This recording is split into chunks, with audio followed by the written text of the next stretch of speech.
وَلَقَدْ يَسَّرْنَا الْقُرْآنَ لِلذِّكْرِ فَهَلْ مِن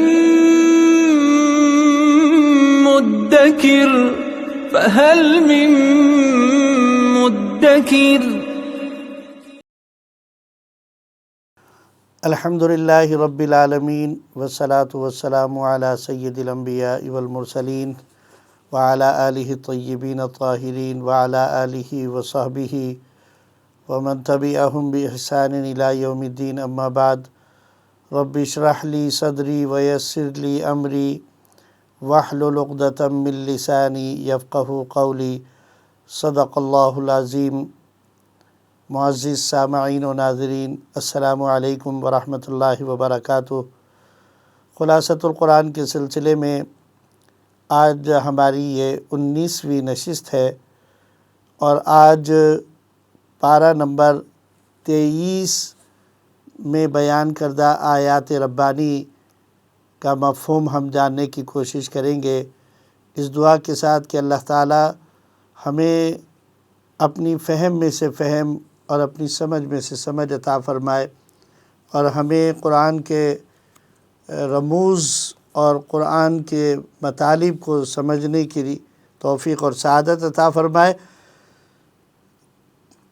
23واں پارہ، اس میں 17 رکوع ہیں۔ پہلے 4 رکوع سورہ یاسین، پھر 5 رکوع سورہ صافات کے، پھر 5 رکوع سورہ صاد کے، اور آخر میں 3 رکوع سورۃ الزمر میں ہیں۔ تو آئیے شروع کرتے ہیں آیات ربانی کا مفہوم سمجھنے کے لیے۔ اس پارے کو شروع کرنے سے پہلے ہم نے گزشتہ نشست کے اندر آخر کے اندر ایک بات بیان کری تھی، جس میں اللہ رب العزت نے ایک بستی والوں کا واقعہ یا ان کی حکایت جو ہے وہ سنائی تھی۔ تو میں اس کی کنٹینیوشن میں اس کو وہیں سے دوبارہ آغاز کر رہا ہوں۔ سورہ یاسین کی آیت نمبر 13 سے 21 میں اللہ رب العزت نے ارشاد فرمایا، وَاضْرِبْ لَهُمْ مَثَلًا أَصْحَابَ الْقَرْيَةِ، ان کو بستی والوں کی حکایت سنائے جب کہ ان کے پاس 2 رسول آئے، ان کی بات نہ مانی گئی تو ہم نے ایک تیسرا بھی ان کی مدد کے لیے بھیج دیا۔ قوم نے کہا، تم تو ہماری طرح کے انسان ہو، رحمان نے کچھ نازل نہیں کیا، تم جھوٹے ہو، اگر تم باز نہ آئے تو سنسار کر دیے جاؤ گے۔ پھر شہر کے ایک دوسرے کنارے سے ایک شخص دوڑتا ہوا آیا اور کہنے لگا، لوگو، ان رسولوں کی بات کو مانو جو تم سے کچھ مانگتے تو نہیں بلکہ تمہیں ہدایت کی باتیں بتاتے ہیں، اور وہ خود ہدایت یافتہ ہیں۔ اصحاب قریہ کا یہ واقعہ دعوت اللہ کی تربیت اور تسلی کے لیے ہے۔ یہ جس بستی کی طرف اشارہ ہے، اس بستی کو انطاکیہ بستی کہا جاتا ہے۔ اس بستی کے مشرکین کے لیے عیسائیت کے 3 مبلغین توحید کا پیغام لے کر اس طرح پہنچے کہ پہلے 2 مبلغ وہاں پر آئے جو حضرت عیسیٰ علیہ السلام کے حواری تھے، اور انہوں نے آ کر کے وہاں پر لوگوں کو دعوت دینی شروع کری اور ان کو اللہ کی طرف بلانا شروع کیا۔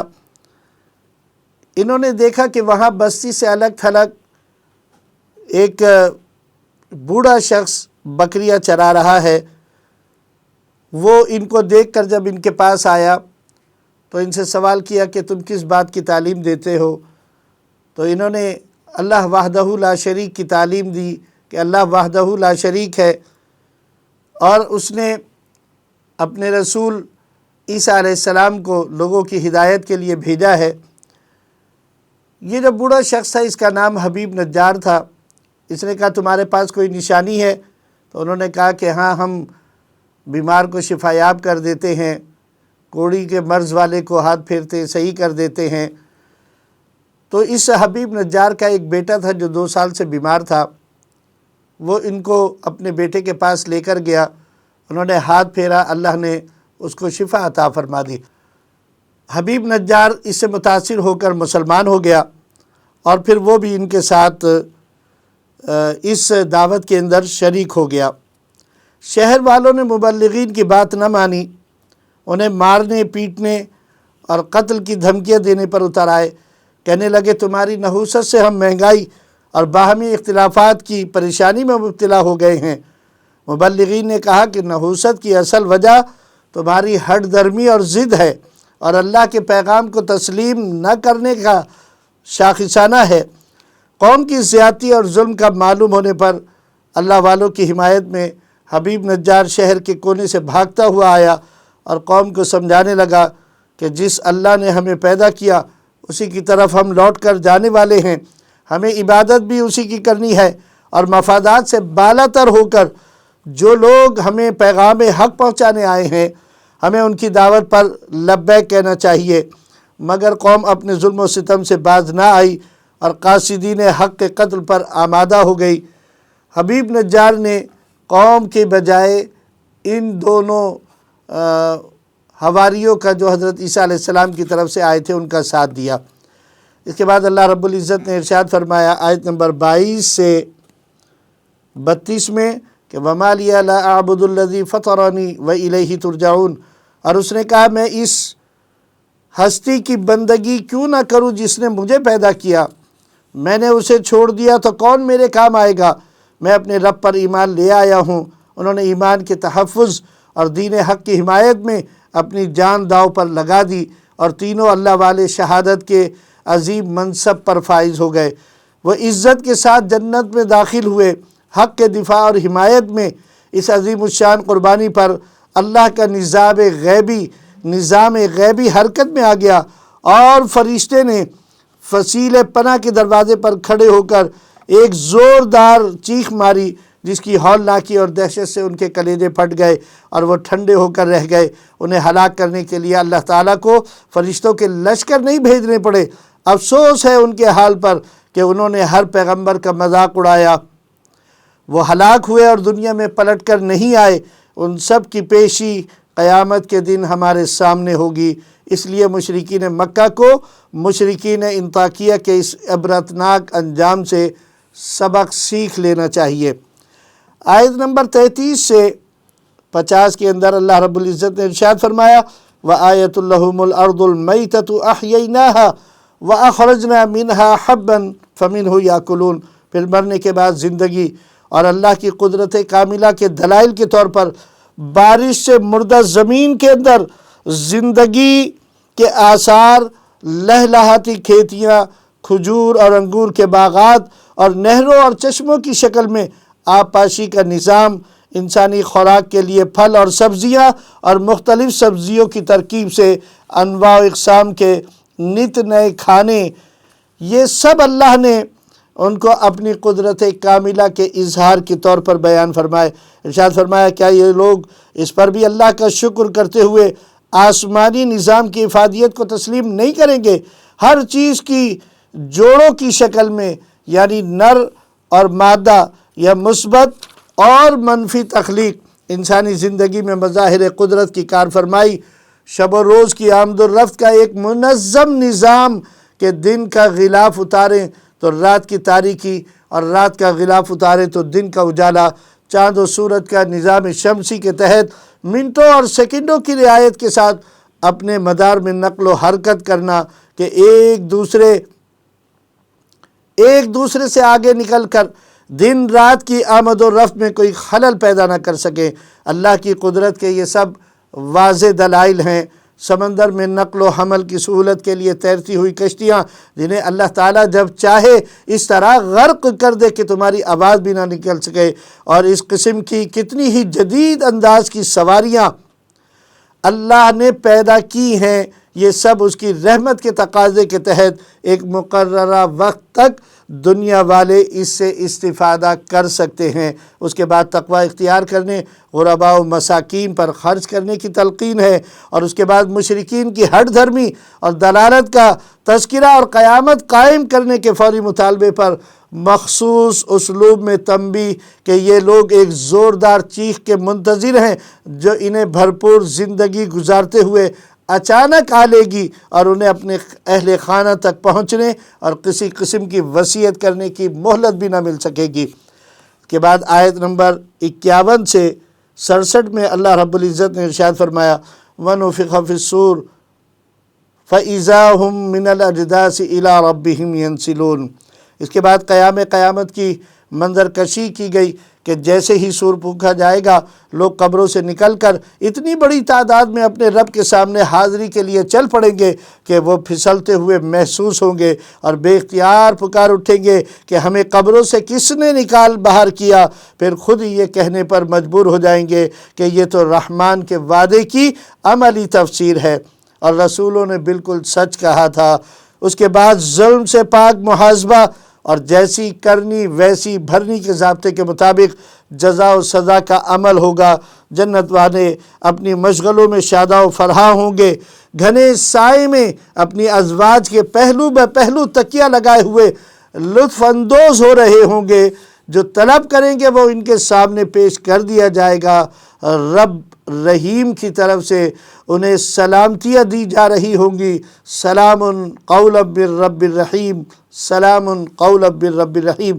اس کے بالمقابل مجرموں کو الگ تھلگ کر کے ان کے اعضاء و جوارح کی گواہی پر انہیں جہنم کا ایندھن بنا دیا جائے گا۔ اس کے بعد آیت نمبر 68 سے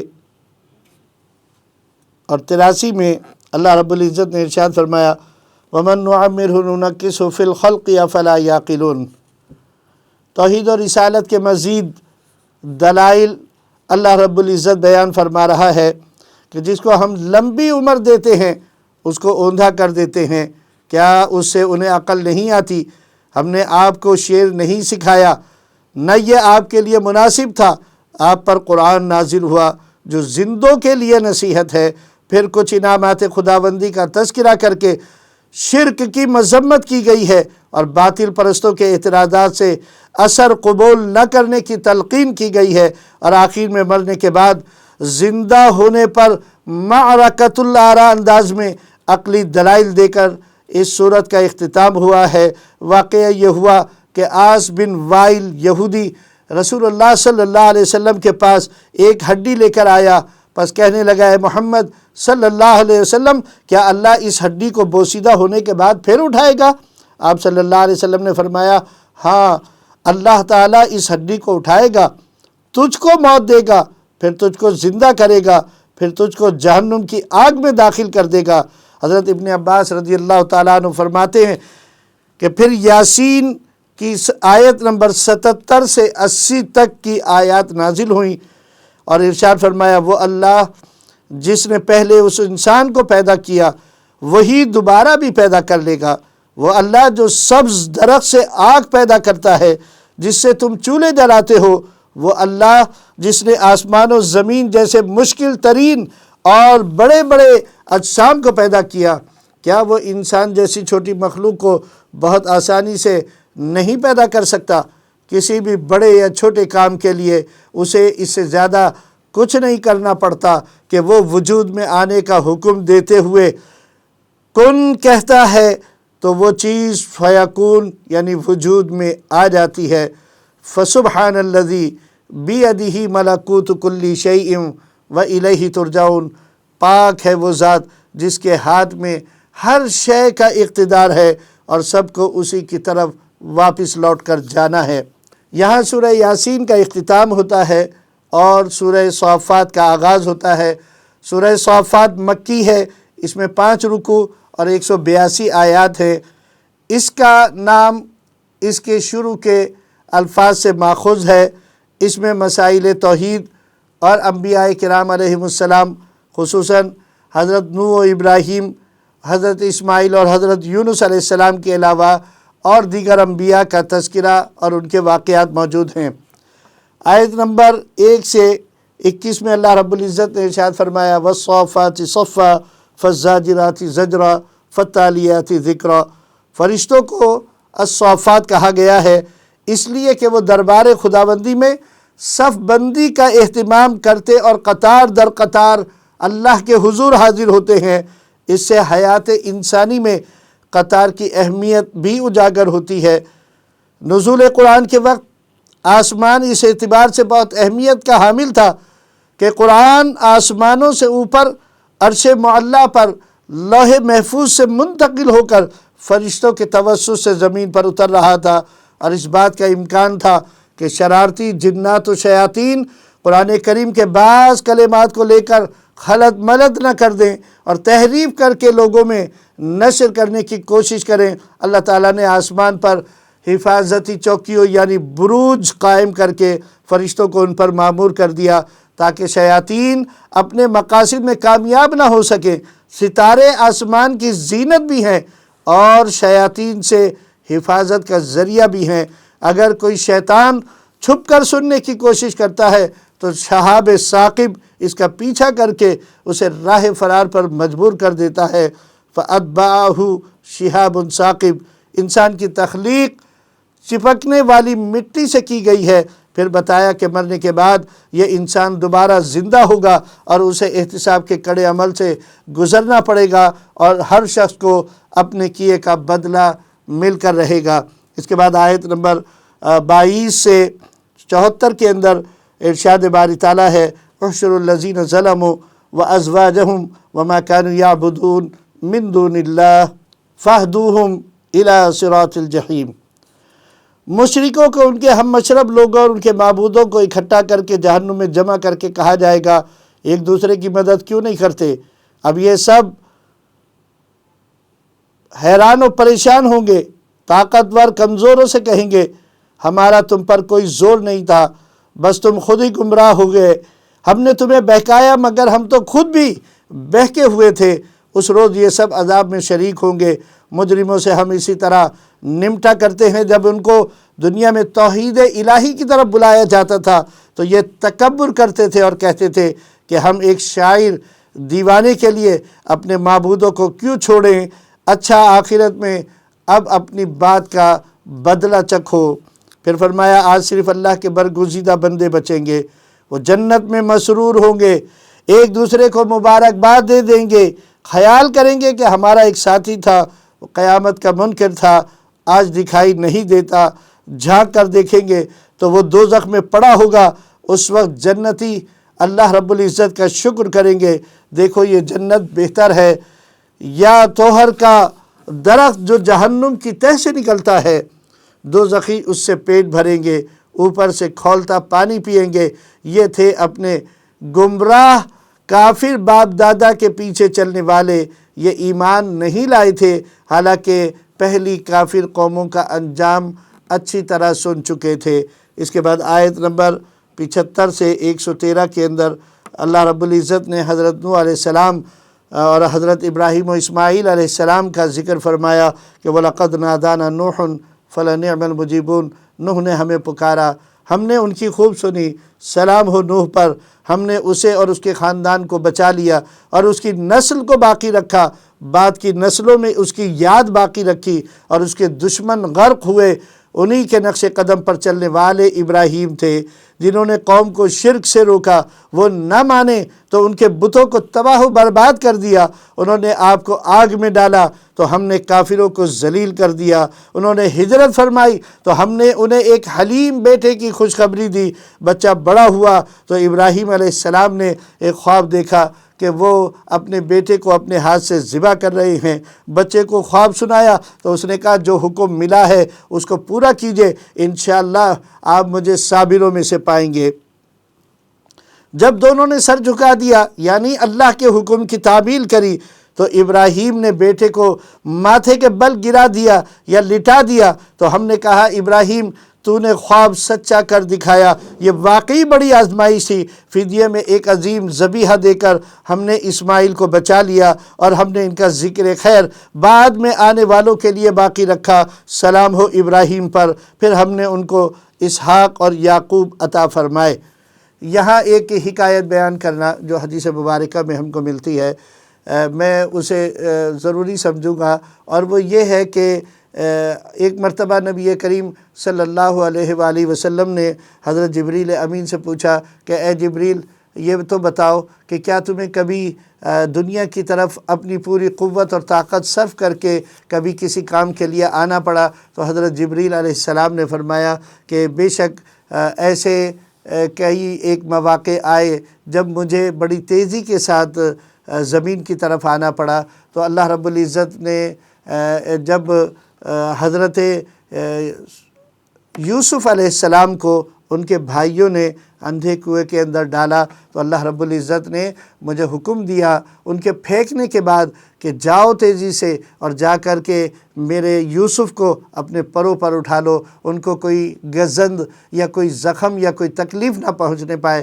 تو میں اپنی پوری قوت صرف کر کے اس کنویں پر آیا اور ان کو زمین کی تہہ تک پہنچنے سے پہلے اپنے پروں پر اٹھا لیا اور ان کو آرام سے زمین کے اوپر بٹھال دیا۔ یہ تھی میری اس وقت مجھے اپنی پوری قوت صرف کرنا پڑی تھی۔ اس کے بعد فرمایا کہ ایک موقع وہ تھا کہ جب حضرت سیدنا ابراہیم علیہ السلام نے اپنے بیٹے اسماعیل علیہ السلام کو سر کے بل لٹال دیا تھا، ماتھے کے بل لٹال دیا تھا، چھری تیز کر لی تھی اور گلے کے اوپر رکھنی چاہی تھی، اللہ نے فرمایا جبریل جاؤ جنت سے ایک مینڈا لے کر جاؤ اور اسماعیل کے گلے پر چھری پھرنے سے پہلے اسماعیل کی جگہ اس مینڈے کو لٹال دو۔ ہم نے ابراہیم کی قربانی کو قبول کر لیا ہے۔ میں بڑی تیزی کے ساتھ، بڑی سرعت کے ساتھ اپنی پوری قوت صرف کر کے آیا اور میں نے حضرت ابراہیم علیہ السلام کے چھری چلانے سے پہلے ہی، جو کہ ان کے گلے پر وہ رکھ چکے تھے تیز کر کے، اس سے پہلے ہی ان کی جگہ اس مینڈے کو لٹال دیا۔ اور جب اللہ کسی کے لیے آسانی کرنا چاہتا ہے تو پھر وہ ایسے ہی اپنے کن سے ان کاموں کو انجام دلواتا ہے۔ اور پھر فرمایا ایک موقع وہ تھا کہ جب آپ میدان احد کے اندر جنگ میں تھے اور کفار کے ضرب کی وجہ سے آپ کے دندان مبارک سے کچھ خون نکلا، تو جب خون نکلا اور اس کے قطرے زمین کی طرف آنے لگے تو اللہ نے مجھے حکم دیا کہ اے جبریل تیزی سے جاؤ اور جا کر کے میرے حبیب علیہ السلام کے خون کے ان قطروں کو اپنے پروں کے اوپر اٹھا لو، اگر یہ قطرے زمین کے اوپر گر گئے تو قسم ہے مجھے اپنے رب ہونے کی کہ پھر زمین کبھی قیامت تک کبھی سبزہ نہیں اگائے گی۔ تو میں فوراً تیزی سے آیا اور آ کر کے میں نے ان قطروں کو زمین پر گرنے سے پہلے اٹھا لیا۔ بعض حضرات جو ہیں وہ اس حدیث کو غریب کہتے ہیں، لیکن بہرحال حضرت جبرائیل علیہ السلام کی قوت اور طاقت جو اللہ نے ان کو عطا فرمائی ہے اس کے ایک اظہار کے طور پر، اور نبی کریم صلی اللہ علیہ وسلم کی شان و عظمت کے اظہار کے طور پر میں نے اس کو بیان کیا۔ بے شک اللہ تعالیٰ جس سے راضی اور خوش ہوتا ہے اللہ اس کے لیے تنگیوں سے نکالنے کے ایسے ہی راستے پیدا کر دیتا ہے۔ اور اسی کے اندر ایک واقعہ اور حضرت ابراہیم علیہ السلام کا ہی موقع کا حضرت جبرائیل علیہ السلام نے بیان فرمایا کہ جب انہیں منجنیق سے آگ کی طرف دھکیل دیا گیا تھا تو اللہ نے فرمایا تھا اے جبریل جاؤ بڑی تیزی سے اور جا کر کے اس آگ کے اوپر میرے ابراہیم کے پہنچنے سے پہلے اس کو میرا پیغام دے دو اور اس کو یہ کہہ دو کہ یہ آگ قلنا یا نار کونی بردم و سلامن علی ابراہیم، ابراہیم پر یہ سلامتی والی ہو جا اور اپنے پروں پر اٹھا لو میرے ابراہیم کو اور آسانی کے ساتھ ان کو زمین تک پہنچا دو اور اس طریقے سے کہ ان کو کوئی تکلیف نہ پہنچنے پائے۔ تو میں یہ سمجھتا ہوں کہ جو اللہ نے اپنے انبیاء کرام علیہ السلام کے ان واقعات کو اس حدیث کے اندر نبی کریم صلی اللہ علیہ وسلم کے ذریعے بیان فرمایا تو اللہ ایسے ہی اپنے نیک بندوں کی مدد فرماتا ہے۔ اس کو اس کانٹیکسٹ کے اندر آپ اس حدیث کو سمجھنے کی کوشش کیجئے گا۔ آج بھی اگر کوئی اللہ کے اوپر بھروسہ کرے، اللہ کا نیک بندہ ہو، اللہ سے ڈرنے والا ہو، تو اللہ تعالیٰ اس کے لیے مشکلوں اور تنگیوں میں سے نکلنے کے لیے راحت کے سامان پیدا کرنے پر قدرت رکھتا ہے۔ یہ وہی رب ہے جس نے ابراہیم کو بچایا، جس نے اسماعیل کو بچایا، جس نے میرے حبیب علیہ السلام کو بچایا، وہی رب قیامت تک آنے والے مخلص بندوں کو انشاءاللہ العزیز بچاتا رہے گا۔ قرآن میں فرمایا فَاسْتَجَبْنَا لَهُ وَنَجَّيْنَاهُ مِنَ الْغَمِّ وَكَذَلِكَ نُنْجِي الْمُؤْمِنِينَ۔ اس کے بعد آیت نمبر 114 سے 138 میں اللہ رب العزت نے ارشاد فرمایا وَلَقَدْ مَنَنَّا عَلَىٰ مُوسَىٰ وَهَارُونَ وَنَجَّيْنَاهُمَا وَقَوْمَهُمَا مِنَ الْكَرْبِ الْعَظِيمِ۔ پھر موسیٰ و ہارون اور اللہ کی مدد سے فرعونی مظالم کے مقابلے میں ان کی اور ان کے قوم کی نجات، ان کے ایمان و اخلاص کی تعریف اور اللہ کی طرف سے انہیں سلامی پیش کرنے کا اعلان۔ اس کے بعد الیاس علیہ السلام اور ان کی مشرک قوم کا ذکر اور حضرت الیاس کے بیان توحید کی تعریف اور اللہ کی طرف سے انہیں سلام پیش کرنے کا اعلان ہے۔ اور اس کے بعد حضرت لوط علیہ السلام اور ان کی بے حیا قوم کا عبرتناک انجام مذکور ہے۔ اور پھر اس کے بعد آیت نمبر 139 سے اللہ رب العزت نے حضرت یونس علیہ السلام کے واقعے کو بیان فرمایا وَإِنَّ يُونُسَ لَمِنَ الْمُرْسَلِينَ۔ یونس علیہ السلام بھی رسول تھے، وہ بھری ہوئی کشتی کی طرف دوڑے، قرآن دازی ہوئی تو ان کا نام نکل آیا، ان کو دریا میں پھینک دیا گیا، ان کو مچھلی نے لقمہ بنا لیا، وہ ہمیں یاد نہ کرتے تو ہمیشہ مچھلی کے پیٹ میں رہتے۔ حضرت یونس علیہ السلام نے کس طریقے سے اللہ کو یاد کیا تھا اس کو قرآن نے بیان فرمایا کہ آپ نے کثرت کے ساتھ اس دعا کا ورد کیا کہ لا الہ الا انت سبحانک انی کنت من الظالمین، کہ اے اللہ بے شک تو ہی وحدہ لا شریک ہے، تیرے سوا کوئی عبادت کے لائق نہیں اور تو پاک ہے، بے شک ہم نے ہی اپنے آپ پر ظلم کیا ہے۔ ہم نے اس دعا کی بدولت ان کو بچا لیا اور 1 لاکھ سے زائد آدمیوں کی طرف رسول بنا کر بھیجا۔ یہ مشرک فرشتوں کو خدا کی بیٹیاں کہتے تھے، انہوں نے کتنا غلط فیصلہ کیا، خدا اور جنوں کے درمیان رشتہ داری قائم کر دی۔ اللہ ان کے ہر شرک سے پاک ہے۔ یہ مشرک اور ان کے معبود صرف ان کو گمراہ کر سکتے ہیں جو دوزخ کا ایندھن بننے والے ہیں۔ یاد رکھو یہ بات طے ہو چکی ہے کہ رسولوں کی مدد کی جائے گی اور ہمارا لشکر ہی غالب آئے گا۔ ان کو ان لوگوں کے حال پر چھوڑ دیا جائے اور انتظار کیا جائے۔ یہ عذاب کے طالب ہیں، جب عذاب آئے گا تو ان کا حال برا ہوگا۔ سبحان ربک رب العزت عما یصفون، تیرا رب ان باتوں سے پاک ہے جو وہ کرتے ہیں۔ وسلام علی المرسلین، رسولوں پر سلام ہو۔ والحمدللہ رب العالمین، اور تمام تعریفیں اللہ رب العزت ہی کے لیے ہیں۔ حضرت علی کرم اللہ وجہہ الکریم نے فرمایا کہ جو شخص یہ چاہتا ہے کہ اس کا ثواب قیامت کے دن بڑے ترازو میں تولا جائے تو وہ مجلس کے اختتام پر ان 3 آیات کو پڑھ لیا کرے، انشاءاللہ العزیز اس کے ترازو کے لیے، اس کے اعمال کو تولنے کے لیے بڑے ترازو لائے جائیں گے، پھر بھی وہ کم پڑ جائیں گے۔ یہاں سورہ صافات ختم ہوتی ہے اور سورہ صاد شروع ہوتی ہے۔ سورہ صاد بھی مکی صورت ہے، اس میں بھی 5 رکوع اور 88 آیات ہیں۔ اس صورت کا نام صاد پہلی آیت میں مذکور حروف مقطعات میں سے ایک حرف سے کیا جا رہا ہے۔ اس صورت کا دوسرا نام سورہ داؤد ہے۔ اس میں پہلی قوموں کا تذکرہ، ان کی تباہی کا سبب، نفس کی پیروی اور قانون الہی سے گردن کشی کو وجہ کے طور پر بیان کیا۔ اس ضمن میں متعدد انبیاء کرام اور ان کی قوموں کا ذکر اس صورت کے اندر موجود ہے۔ اس صورت کی آیت نمبر 1 سے 14 کے اندر اللہ رب العزت نے ارشاد فرمایا کہ صاد والقرآن ذی الذکر بل الذین کفروا فی عزۃ و شقاق۔ صاد حروف مقطعات میں سے ہے۔ نصیحت برے قرآن کریم کی قسم، یہ کافر سخت تکبر اور ضد میں مبتلا ہیں۔ انہیں یاد نہیں کہ ان سے پہلے کتنے ہی کافر اللہ کے عذاب کی گرفت میں آئے تو بہت چیخے مگر بچنے کا وقت نکل چکا تھا۔ آج کے منکروں کو تعجب ہے کہ ان کے پاس ایک ڈرانے والا انہی میں سے کیسے آ گیا۔ یہ کہتے ہیں معاذ اللہ یہ جادوگر ہے، جھوٹا ہے، اس نے اتنے سارے خداؤں کی جگہ ایک ہی معبود بنا لیا ہے۔ ان کے بڑے کہنے لگے کہ جاؤ اور اپنے معبودوں پر ڈٹے رہو، بھلا ہم میں سے اسی کو نبی بننا تھا۔ دراصل یہ لوگ قرآن کے بارے میں شک میں مبتلا ہیں، انہوں نے میرے عذاب کا ذائقہ نہیں چکھا۔ کیا ان کے پاس تیرے رب کی رحمت کے خزانے ہیں؟ کیا زمین و آسمان کی حکومت ان کے پاس ہے؟ اگر ایسا ہے تو ان کو آسمان کی بلندیوں پر چڑھ جانا چاہیے۔ یہ تو چند آدمی ہیں جو یہاں ہی شکست کھا جائیں گے۔ ان سے پہلے قوم نوح، قوم عاد، قوم سمود، قوم لوط اور قوم شعیب رسولوں کو جھٹلا کر ذلیل ہو چکی ہیں، تو بھلا یہ کس کھیت کی مولی ہیں۔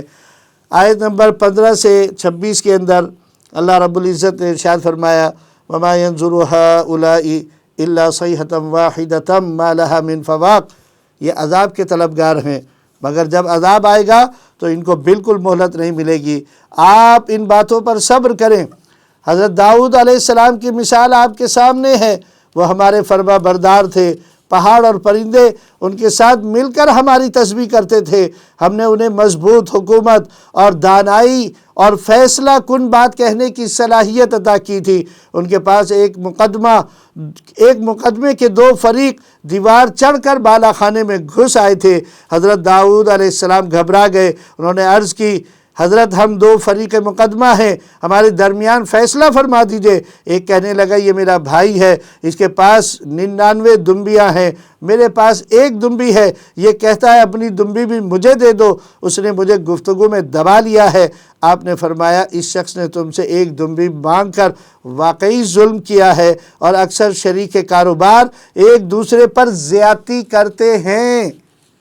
جو لوگ کاروبار میں شراکت کرنے والے ہیں ان کے لیے یہاں ایک تنبیہ موجود ہے۔ حد المقدور کوشش کرنی چاہیے کہ شراکت داری کے معاملات کو صاف رکھا جائے، اور جو طے کر لیا جائے پہلے اسے لکھ لیا جائے، اور پھر اس لکھے ہوئے کے مطابق ایک دوسرے کے ساتھ معاملہ فہمی کی جائے، ورنہ جو شریک کاروبار ہیں وہاں اسی قسم کے واقعات جیسا ابھی ہم نے سنا کہ دو بھائیوں کا معاملہ یا دو فریقوں کا معاملہ پیش ہوا، ایک کے پاس 99 دمبیاں اور ایک کے پاس ایک ہی تھی۔ اللہ نے اسی پر یہ بات بیان فرمائی ہے کہ تم لوگ ایمان والے ہو تو تم ایک دوسرے کے اوپر زیادتی مت کرنا، مگر ایسے بہت کم ہوتے ہیں۔ اب حضرت داؤد کو احساس ہوا کہ ہم نے اسے آزمایا ہے، انہوں نے ہم سے بخشش مانگی تو ہم نے انہیں بخش دیا۔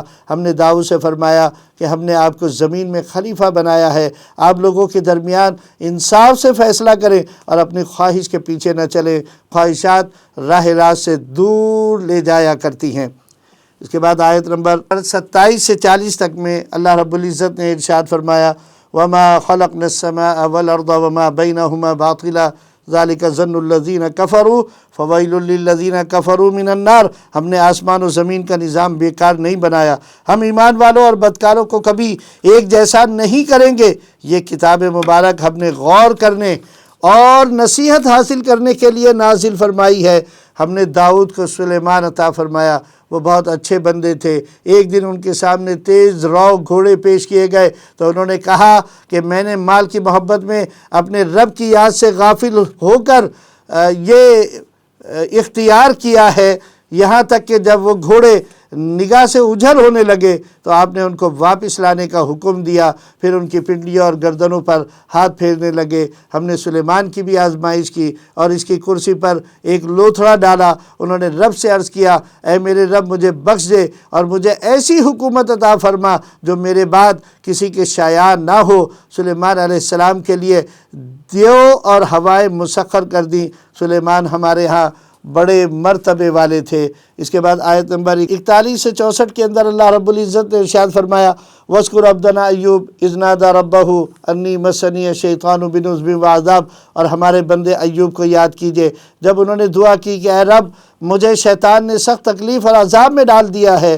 ہم نے کہا اپنا پاؤں زمین پر مارو، ٹھنڈے پانی کا چشمہ نکل آئے گا۔ ہم نے انہیں ان کے اہل و عیال اور کچھ مزید بھی واپس دیے۔ ہم نے کہا تنکوں کا مٹھا لے کر مارو، اپنی قسم نہ توڑو۔ ہم نے ایوب علیہ السلام کو صابر پایا، وہ بڑے اچھے بندے تھے۔ یہ اس میں اس واقعے کے طرف اشارہ ہے کہ جو حضرت ایوب علیہ السلام کی زوجہ نے شیطان کے بہکاوے میں آ کر اور حضرت ایوب علیہ السلام کی بیماری کو اور ان کی کمزوری کو اور ان کے عارضی جو ان کے جسم کے اندر فالج کسی کیفیت یا بیماری تھی، اس کے اوپر آپ نے شیطان کی بتائی ہوئی چیز یا اس کا بتایا ہوا علاج اختیار کرنے کی جب بات کی تو حضرت ایوب علیہ السلام کو جب پتہ چلا تو آپ نے ان کو کوڑے مارنے کے لیے کہا تھا، لیکن چونکہ وہ بھی ایک نبی کی زوجہ تھی، ایمان لائی ہوئی تھی، ساتھ دے رہی تھی، ایسے وقت میں جب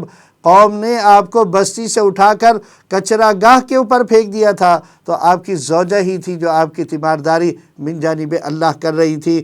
تو حضرت ایوب علیہ السلام کی قسم کے بارے میں اللہ نے فرمایا کہ ہم تمہارے لیے راستہ نکال دیں گے۔ جیسا میں نے پہلے کہا، اللہ ہمیشہ اپنے نیک بندوں کے لیے مشکل اور تنگی میں سے راستہ نکالتا ہے۔ حضرت ایوب علیہ السلام کو کہا کہ تم اپنی قسم بھی نہ توڑو اور تمہاری قسم بھی اس طرح پوری ہو جائے گی، اور یہ تنکوں والی جھاڑو لے لو، ایک مٹھا لے لو اور اس مٹھے کو ایک مرتبہ ان کے اوپر ہلکے سے ضرب لگاؤ تو یہ تمہاری قسم کا کفارہ ہو جائے گا۔ جو تم نے قسم کھا رکھی ہے کہ کوڑے مارو گے، اس کی جگہ ہم اس کو تمہاری قسم کو پورا کرنے کے لیے بیان کر رہے ہیں۔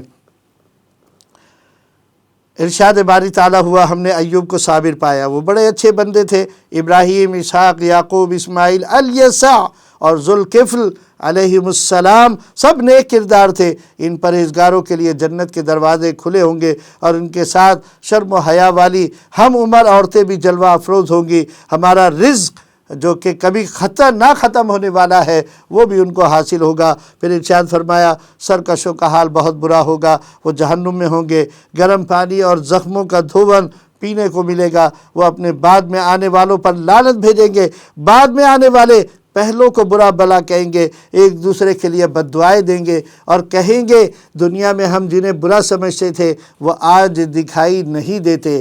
اس کے بعد آیت نمبر 65 سے اور آیت نمبر 88 کے اندر اللہ رب العزت نے ارشاد فرمایا، قُلْ إِنَّمَا أَنَا مُنذِرٌ وَمَا مِنْ إِلَٰهٍ إِلَّا اللَّهُ الْوَاحِدُ الْقَهَّارُ۔ اے حبیب صلی اللہ علیہ وسلم، آپ اعلان کر دیں، میں تو ڈرانے والا ہوں، اللہ کے سوا کوئی معبود نہیں، وہ زمین و آسمان کا رب ہے۔ قیامت ایک بڑی خبر ہے جس سے یہ منہ موڑ لیتے ہیں۔ ملائے اعلیٰ کی باتوں کا مجھے علم نہیں، میرا ذریعہ علم تو وہی ہے۔ اللہ تعالیٰ نے فرمایا، فرشتوں، میں مٹی سے انسان بنا رہا ہوں، جب اس کی تخلیق ہو جائے اور اس میں روح پھونکی جائے تو تم اسے سجدہ کرنا۔ سارے فرشتے اللہ کے حکم سے سجدے میں گر پڑے، مگر ابلیس اکڑ گیا، کہنے لگا کہ میں اس سے بہتر ہوں، تو نے مجھے آگ سے اور اسے مٹی سے بنایا ہے۔ اللہ نے فرمایا، یہاں سے نکل جا، تو مردود ہے۔ اس نے قیامت تک کی مہلت مانگی، فرمایا گیا جا، تجھے مہلت دے دی گئی ہے۔ اس نے کہا، میں تیرے برگزیدہ بندوں کے سوا سب کو گمراہ کروں گا۔ اللہ نے فرمایا، میں ان سب سے جہنم کو بھر دوں گا۔ آپ فرما دیجئے، یہ قرآن تو تمام جہانوں کے لیے نصیحت ہے، میں تم سے اس نصیحت کے بدلے میں کوئی اجر کا سوال نہیں کرتا۔ یہاں سورہ صاد ختم ہوتی ہے اور سورۃ الزمر شروع ہوتی ہے۔ یہ بھی مکی صورت ہے، اس میں 8 رکوع اور 75 آیات ہیں۔ زمر کے معنی جماعتیں اور گروہ ہیں۔ سورت کے آخری رکوع میں جنت اور جہنم کے لیے لوگوں کی جماعتوں کی روانگی کا ذکر ہے، اس لیے الزمر کے نام سے اس کو موسوم کیا گیا ہے۔ اس کے علاوہ اس صورت میں اخلاص فی العبادہ پر زور دیا گیا ہے۔ انعام الہی کے حصول کے لیے ضروری ہے کہ بندے کا سر اللہ رب العزت کی بارگاہ میں جھکا رہے، اخلاص کے ساتھ اسی کی عبادت کی جائے۔ آیت نمبر 1 سے 9 کے اندر ارشاد باری تعالیٰ ہوا، تنزیل الکتاب من اللہ العزیز الحکیم۔ اللہ عزیز و حکیم نے یہ کتاب ایک قول فیصل کی حیثیت سے اتاری ہے۔ لازم ہے کہ لوگ خالص اللہ وحدہ لا شریک کی عبادت کریں۔ جو لوگ دوسرے معبودوں کو خدا کے قرب کا ذریعہ بنائے بیٹھے ہیں، اللہ ان کے درمیان قیامت کو فیصلہ فرمائے گا۔ جھوٹے اور ناشکرے ہدایت نہیں پائیں گے۔ اللہ تعالیٰ اپنی مخلوق میں سے اولاد بنانے سے بالکل پاک ہے، ساری کائنات پر اسی کا اختیار ہے۔ یہ نظام اللہ تعالیٰ نے انتہائی حکمت سے قائم کیا ہے۔ رات اور دن کا آنا جانا، سورج اور چاند کی گردش اسی کے حکم سے ہے۔ اسی نے انسان کو اور حیوانات کو پیدا کیا، اور اسی نے تمہاری ضروریات کا انتظام فرمایا۔ اسی نے ماؤں کے پیٹوں میں 3 تاریک پردوں کے اندر انسان کی پرورش فرمائی۔ وہ کسی کی بندگی اور شکر گزاری کا کوئی محتاج نہیں ہے بلکہ لوگ ہی اس کے محتاج ہیں، سب کو اسی کے پاس جانا ہے، کوئی کسی کا بوجھ نہ اٹھائے گا۔ مشرکوں پر کوئی مصیبت آئے تو یہ رب کو پکارتے ہیں، مصیبت دور ہو جائے تو رب کو اس طرح بھولتے ہیں گویا کبھی کوئی واسطہ ہی نہ تھا۔ دوسری طرف وہ نیکوکار ہیں جو رات کی تنہائی میں کھڑے رہتے ہیں اور سجدے کرتے ہیں، آخرت سے ڈرتے اور اپنے رب کی رحمت کے امیدوار ہیں۔ علم رکھنے والے اور جاہل کبھی ایک جیسے نہیں ہو سکتے۔ آیت نمبر 10 سے 21 میں اللہ رب العزت نے ارشاد فرمایا، قُلْ يَا عِبَادِ الَّذِينَ آمَنُوا اتَّقُوا رَبَّكُمْ لِلَّذِينَ أَحْسَنُوا فِي هَذِهِ الدُّنْيَا حَسَنَةٌ وَأَرْضُ اللَّهِ وَاسِعَةٌ إِنَّمَا يُوَفَّى الصَّابِرُونَ أَجْرَهُمْ بِغَيْرِ حِسَاب۔ آپ میرے ان بندوں کو بتلا دیں کہ جو ایمان لائے ہیں، جنہوں نے پرہیزگاری اختیار کی ہے، نیک عمل کیے ہیں، کہ ان کے لیے اس دنیا میں بھی بھلائی ہے، اللہ کی زمین وسیع ہے، ان صابر بندوں کو بے حساب رزق دیا جائے گا۔ آپ اعلان کر دیں کہ میں تو خالص اپنے رب کی عبادت کروں گا، مجھے حکم دیا گیا ہے کہ میں اول مسلم بنوں۔ مشرکوں نے بہت گھاٹے کا سودا کیا ہے اور اپنا سب کچھ ڈبو دیا ہے۔ خوشخبری کے مستحق ہیں اللہ کی طرف رجوع کرنے والے اور حکم سن کر فوراً اس کی تعمیل کرنے والے، ان کے لیے جنت میں بہتر آرام گاہیں تیار ہیں۔ مشرک یہ نہ بھولیں کہ دنیاوی زندگی بالکل عارضی ہے، اس کے غرور میں خدا کی بات جھٹلانا عقل مندی کی بات ہرگز نہیں ہے۔ اس کے بعد آیت نمبر 22 سے 31 کے اندر اللہ رب العزت نے ارشاد فرمایا، افمن شرح اللہ صدرہ للاسلام فہو علی نور من ربہ فویل للقاسیۃ قلوبہم من ذکر اللہ اولئک فی ضلال مبین۔ جس کا سینہ اسلام کے لیے کھول دیا گیا ہے وہ اپنے رب کے نور پر ہے، اور جن لوگوں کے دل یاد الہی سے سخت ہیں وہ گمراہی میں ہیں۔ قرآن کریم کی صفات کا تذکرہ ہے کہ یہ بہترین کلام ہے، کتابی شکل میں ہے، ملتی جلتی آیات ہیں، بار بار دہرائی جاتی ہیں۔ اسے سن کر خوف خدا رکھنے والوں کے رونگٹے کھڑے ہو جاتے ہیں اور ان کے دل یاد الہی کی طرف مائل ہو جاتے ہیں۔ فرمایا مشرک و مومن کا فرق واضح کرنے کی بہترین مثال تم کو اس طرح بیان کی جاتی ہے کہ ایک شخص غلام ہو اور اس کے کئی آقا ہوں، وہ آقا آپس میں ہر وقت برسر پیکار رہتے ہوں، چنانچہ ایک آقا کچھ حکم دے دوسرا اس کے برعکس حکم دے، اس بیچارے غلام کی جان تو عذاب میں مبتلا ہو جائے گی، اور دوسرا ایک ہی شخص کا غلام ہو۔ جس طرح یہ دونوں برابر نہیں ہو سکتے، اسی طرح مشرک و مومن بھی برابر نہیں ہو سکتے۔ ان تمام باتوں کی حقانیت کا مشاہدہ کرنے کے لیے بالآخر تم کو اس دنیا کی زندگی سے واپس پلٹنا ہے، پھر قیامت کے دن تم اپنے رب کے حضور تمام صورتحال بیان کر کے اس کے مطابق ہی فیصلہ حاصل کر پاؤ گے۔ وآخر دعوانا ان الحمد للہ رب العالمین، والسلام علیکم ورحمۃ اللہ وبرکاتہ۔